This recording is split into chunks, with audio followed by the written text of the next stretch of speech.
el ingeniero Carlos Gálvez, el expresidente de la Sociedad Nacional de Minería, Petróleo y Energía.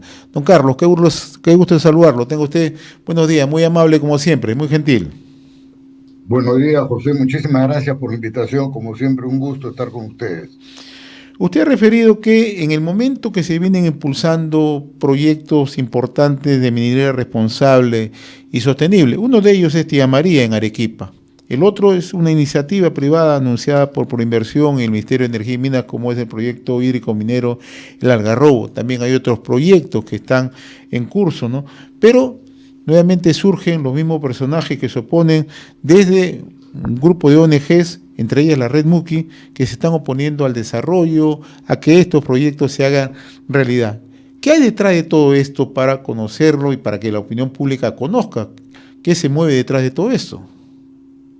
En realidad hay unos intereses subalternos que lo que hacen es promover la minería ilegal y generar, no nos olvidemos que estos personajes son personajes de izquierda, que lo que normalmente buscan es exacerbar las contradicciones.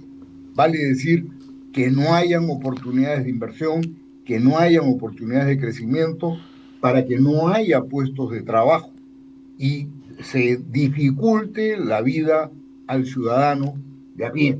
Y por lo tanto tenga mayores razones de protesta y de contradicción, como decía al comienzo. Realmente no es sorpresa, pero sus reacciones y sus actividades ya son conocidas y los resultados también. El primer caso fue el caso de Tambo Grande. Recordemos que había una compañía, Manhattan, que estaba lista para llevar adelante un proyecto de alta calidad de minería responsable y se opusieron con todas sus fuerzas como si se tratara de un envenenamiento. Recordará usted la campaña del ceviche, que no íbamos a tener ceviche en el Perú porque íbamos a arrasar con los limones y qué sé yo. ¿Y cuál no sería nuestra sorpresa? Esto ha caído en manos de ilegales que han generado un desastre ambiental en Tambo Grande y ahí sí no dicen nada, pero fíjese usted, seguimos teniendo limones y seguimos teniendo ceviche. En cambio, ahora están tratando de generar un caballito de batalla en el sur, en Tía María, hablando de las aceitunas y hablando del ajo y qué sé yo. Fíjense, hoy día, con las aguas del río Tambo, el nivel de arsénico que tiene el arroz que se produce es 4 veces el máximo permitido. Y en las aceitunas es 8 veces el máximo permitido. Y esto de manera natural, porque el río Tambo tiene 44 geysers que traen con el arsénico y boro, litio y sodio. Sin embargo, allí no dicen nada y están los tamborandinos, perdón, los ciudadanos del Valle del Tambo, están produciendo y están consumiendo en la zona ese arroz y aceitunas. Lo mismo pasa cuando se habla del algarrobo, nuevamente reaccionan, pero no dicen nada con lo que pasa en Madre de Dios, no dicen nada con lo que ocurre en la Rinconada, no dicen nada con lo que pasa en Patás. Y allí creo que hay que tomar conciencia, porque lo que están haciendo es fomentar esta minería ilegal.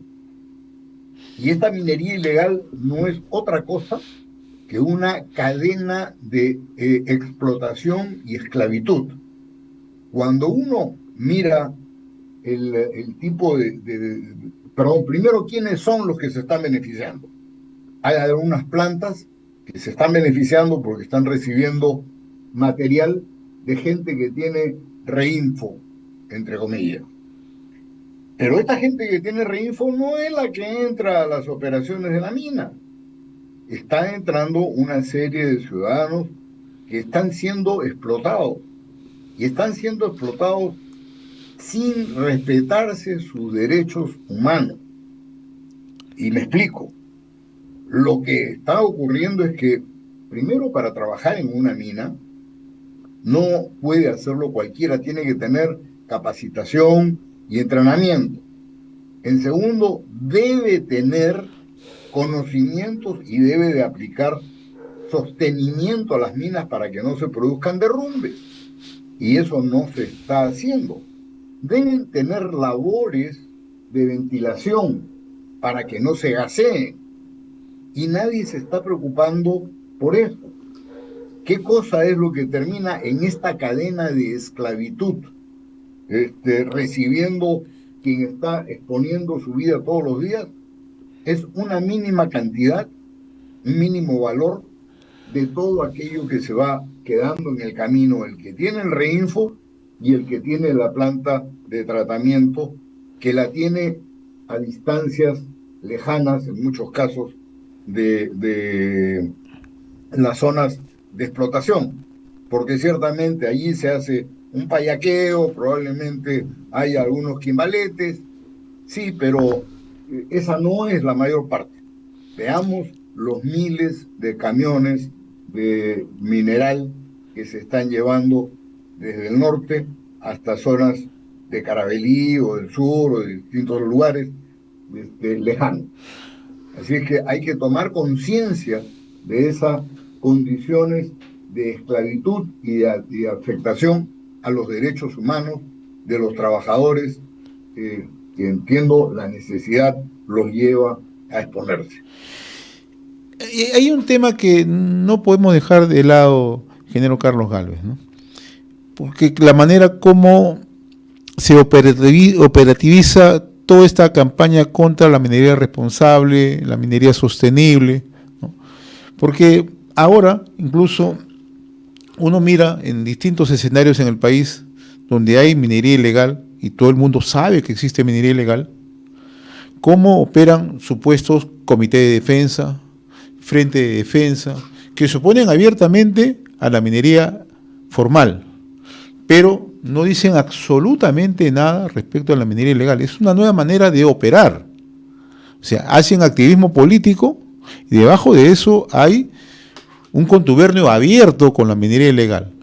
¿Qué hacer para evitar esto? O sea, ¿qué se está haciendo un poco para contrarrestar toda esta situación que se está generando en distintos puntos del territorio nacional? Se lo puedo poner como ejemplo, Tía María. Le puedo poner como ejemplo lo que está ocurriendo en Tambo Grande, lo que ocurre en Madre de Dios, lo que ocurre en Arequipa, lo que ocurre ahí en Piura, ¿no? En Lomas, en Paimas, ¿no? Grupos que surgen, que son operadores políticos que tienen otra finalidad. ¿Qué hacemos para contrarrestar toda esta campaña?